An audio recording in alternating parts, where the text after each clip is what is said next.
ओम नमो भगवते वासुदेवाय। आप सभी का हमारे YouTube चैनल पर हार्दिक स्वागत है। आज गरुड़ पुराण में चौथे अध्याय की कथा आप लोग श्रवण करेंगे। श्री हरि विष्णु भगवान और गरुड़ जी का संवाद।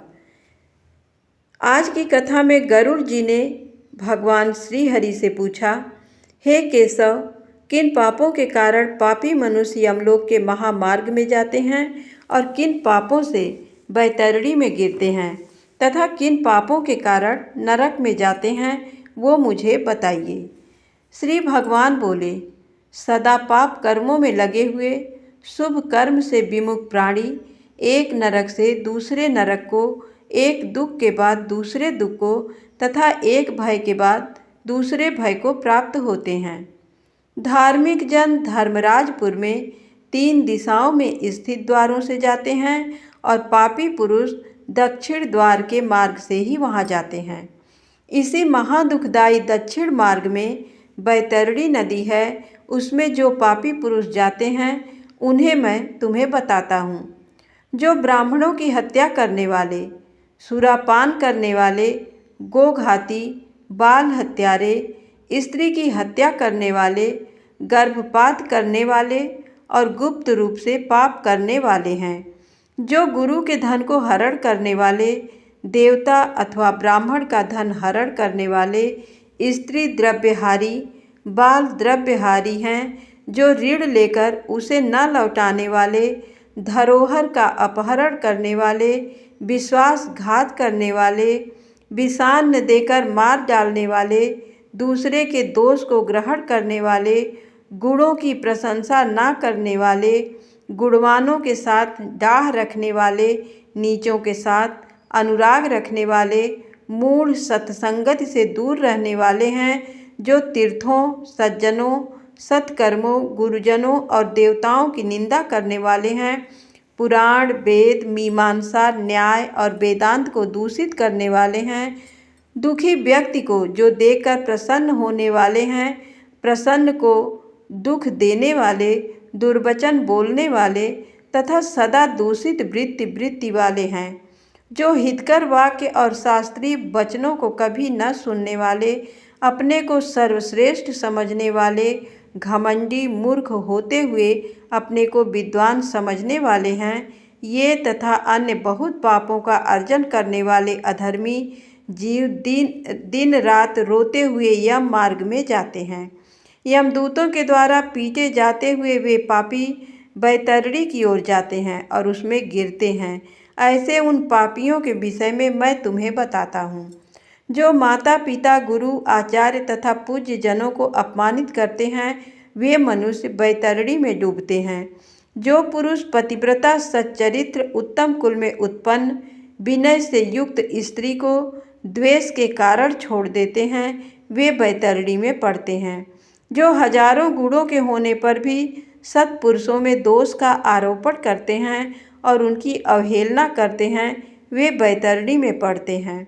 वचन दे करके जो ब्राह्मण को यथार्थ रूप में दान नहीं देता है और बुला करके जो व्यक्ति नहीं है ऐसा कहता है, वे दोनों सदा बैतरणी में निवास करते हैं।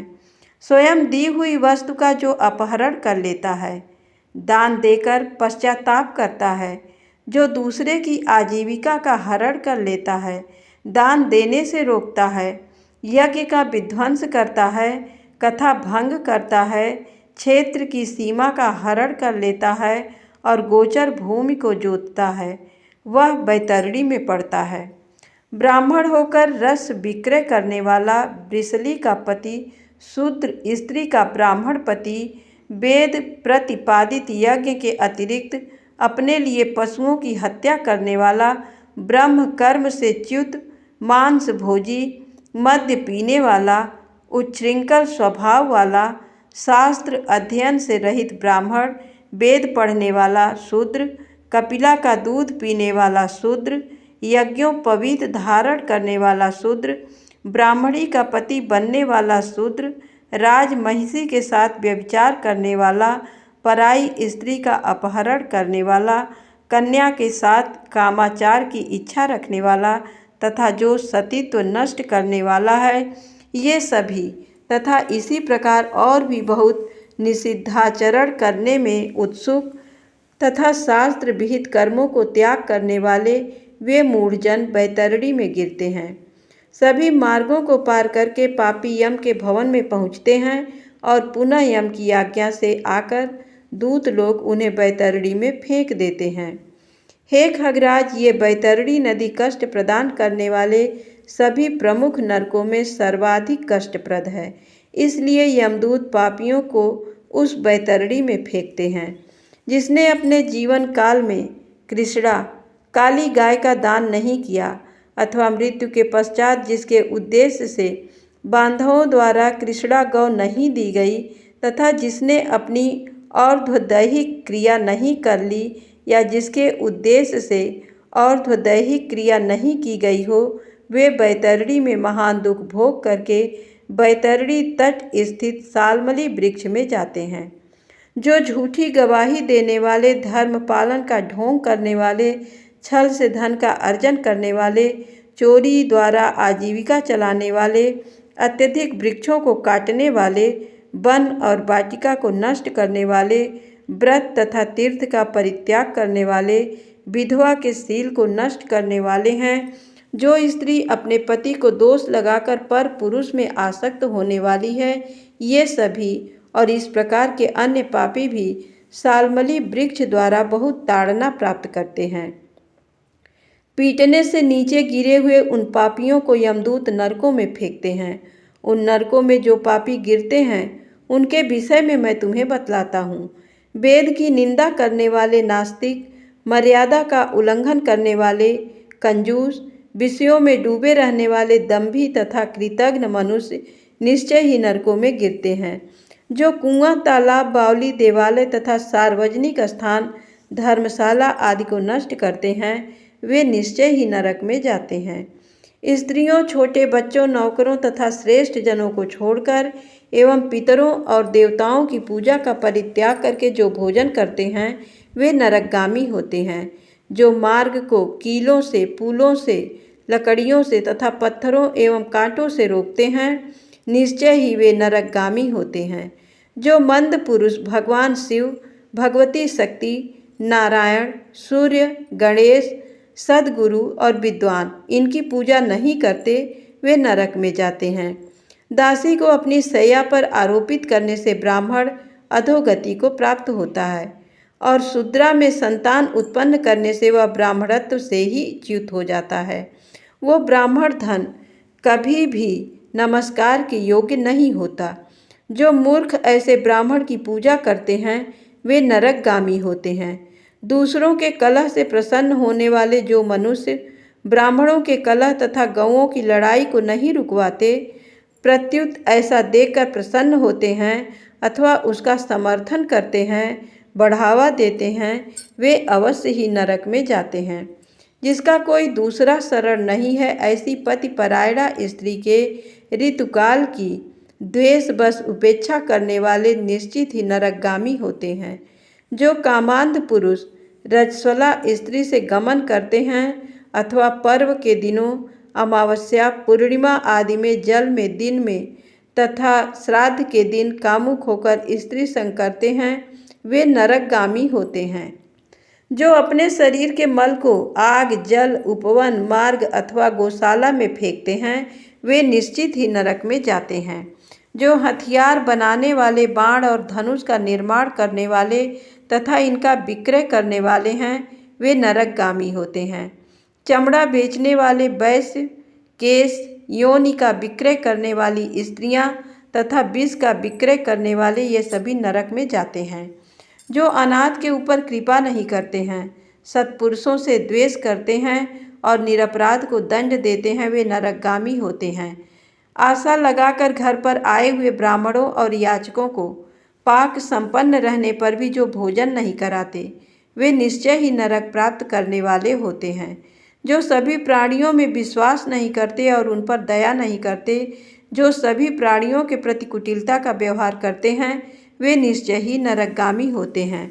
जो अजितेंद्रीय पुरुष नियमों को स्वीकार करके बाद में उन्हें त्याग देते हैं, वे नरकगामी होते हैं। जो अध्यात्म विद्या प्रदान करने वाले गुरु को नहीं मानते और जो पुराण वक्ता को नहीं मानते वे नरक में जाते हैं। विवाह को भंग करने वाला, देव यात्रा में विघ्न करने वाला तथा तीर्थयात्रियों को लूटने वाला घोर नरक में वास करता है और वहाँ से उसका पुनरावर्तन नहीं होता। जो महापापी घर, गांव तथा जंगल में आग लगाता है, यमदूत उसे ले जाकर अग्निकुंडों में पकाते हैं। इस अग्नि में जले हुए अंग वाला वो पापी जब छाया की याचना करता है तो यमदूत उसे असिपत्र नामक वन में ले जाते हैं, जहाँ तलवार के समान तीक्ष्ण पत्तों से उसके अंग जब कट जाते हैं तब यमदूत उससे कहते हैं, रे पापी, शीतल छाया में सुख की नींद सो। जब वो प्यास से व्याकुल होकर जल पीने की इच्छा से पानी मांगता है तो दूतों के द्वारा उसे खौलता हुआ तेल पीने के लिए दिया जाता है। पानी पियो और अन्न खाओ, ऐसा उस समय उनके द्वारा कहा जाता है। उस अति उष्ण तेल के पीते ही उनकी आंतें जल जाती हैं और वे गिर पड़ते हैं। किसी प्रकार पुनः उठकर अत्यंत दीन की भांति प्रलाप करते हैं। विवश होकर ऊर्ध्व श्वास लेते हुए वे कुछ कहने में भी समर्थ नहीं होते। हे तार्क्ष, इस प्रकार की पापियों की बहुत सी यातनाएं बताई गई हैं। विस्तार पूर्वक इन्हें कहने की क्या आवश्यकता। इनके संबंध में सभी शास्त्रों में कहा गया है। इस प्रकार हजारों नर नारी नारकी यातना को भोगते हुए प्रलय पर्यंत घोर नरकों में पकते रहते हैं। उस पाप का अक्षय फल भोग कर पुनः वहीं पैदा होते हैं और यम की आज्ञा से पृथ्वी पर आकर स्थावर आदि योनियों को प्राप्त करते हैं। वृक्ष, गुल्म, लता, बल्ली, गिरि, पर्वत तथा तृण आदि ये अस्थावर योनियां कही गई हैं। ये अत्यंत मोह से आवृत्त हैं। कीट, पशु, पक्षी, जलचर तथा देव इन योनियों को मिलाकर 84 लाख योनियां कही गई हैं। इन सभी योनियों में घूमते हुए जब जीव मनुष्य योनि प्राप्त करते हैं और मनुष्य योनि में भी नरक से आए व्यक्ति चांडाल के घर जन्म लेते हैं तथा उसमें भी कुष्ठ आदि पाप चिन्हों से वे बहुत दुखी रहते हैं। किसी को गलित कुष्ठ हो जाता है, कोई जन्म से अंधे होते हैं और कोई महारोग से व्यथित होते हैं। इस प्रकार पुरुष और स्त्री में पाप के चिन्ह दिखाई पड़ते हैं। इस प्रकार गरुड़ पुराण के अंतर्गत सारोद्धार में नरक प्रदान करने वाले पाप कर्म नामक चौथा अध्याय पूर्ण हुआ। धन्यवाद।